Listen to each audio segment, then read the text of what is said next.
To a moderate extent, the 2014 film Selma, directed by Ava DuVernay, which is a historical drama about the 1965 Selma to Montgomery March during the Civil Rights Movement, can be considered historically accurate and a reasonably valid source for historians in relation to its portrayal of the Civil Rights Movement. Although Ava DuVernay wanted to predominantly display the emotions and feelings of black men and women during this historical period, the film still has high credibility as to its accuracy of events. When Selma came out, there was significant controversy surrounding its representation of certain people and relationships during that period of the Civil Rights Movement.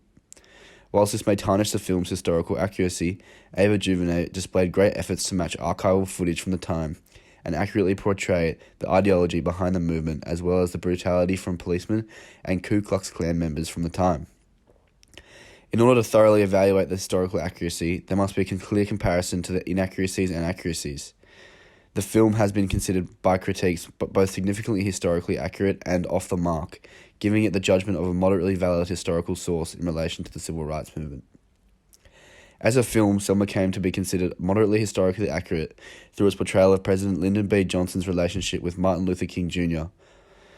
Mark Updegrove on CBS Face the Nation said, "You don't quite see how productive that partnership was and how it came to bear on our getting voting rights in this country."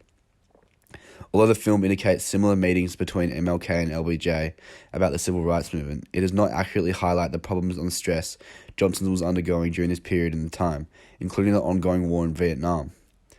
During one scene, Johnson does claim to a pleading MLK, "I'm not an activist, I'm a politician. You have one problem, I have 101. Despite this faint indication to the president's stress, the film contrastly shows factors of accuracy in the indication of LBJ, keeping tabs on Martin Luther King's actions through the spying of MLK's actions by the head of the FBI, J. Edgar Hoover. There was also controversy over the film depicting that Johnson ordered a blackmail package on MLK to stop the first Selma March through exposing the loggings of MLK cheating on his wife multiple times, which is historically proven. Although this blackmail was depicted in the movie, it is stated that there is no evidence that LBJ really did this. These depictions of Lyndon B. Johnson contain aspects of historical accuracy, but would not be the most reliable source for historians to use when studying the Civil Rights Movement. The depiction of the march across the bridge on both Bloody Sunday and Turnaround Tuesday are significantly identical to the archival footage from the media at the time. The brutality of police officers and Ku Klux Klan members towards black and white civil rights movement supporters was accurately highlighted, seen in the comparison of footage here. The portrayal of the death of a young African male, Jimmy Lee Jackson, who was shot in a cafe resulted by a public altercation that followed a protest by a policeman, is an accurate portrayal of historical events. This has also been proven to be a motivator for the march, as seen in the source here.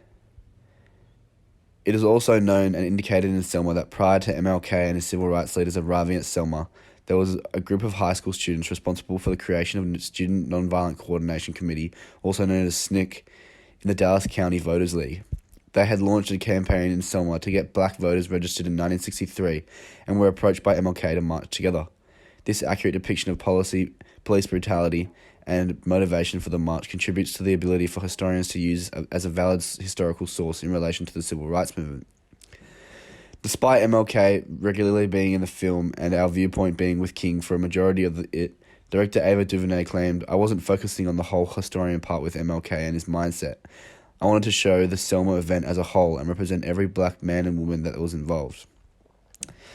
At the start of the film, when King receives his Nobel Peace Prize and gives his speech, it cuts to the bombing of 4 girls, which actually happened several months earlier, tarnishing its reliability as a valid historical source.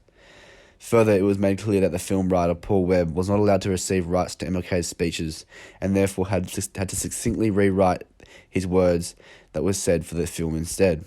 This, however, was not the case for LBJ's speech, which was an identical replica to that of the real thing. The depiction of MLK's imprisonment prior to the first march was also historically accurate, as seen in this source. Moreover, during the film, it was highlighted that the leadership of SCLC did not know about Turnaround Tuesday, starting arguments within the group when in fact almost all of them did know. Despite minor controversial depictions of relationships between characters and the background of character actions, the film Selma can be considered a moderately valid historical source in relation to its portrayal of the civil rights movement. By accurately portraying the literal march of Bloody Sunday and Turnaround Tuesday, the film heightens its accuracy for the use of understanding the brutality and motivation or politics behind the media of the march. Ava DuVernay claimed, "It's not a documentary, I'm not a historian, I'm a storyteller." Despite this claim, the accuracy of the historical events in the film could sit at around a 6 to 10 scale, or to a moderate extent due to her efforts of matching most historical footage and racial altercations.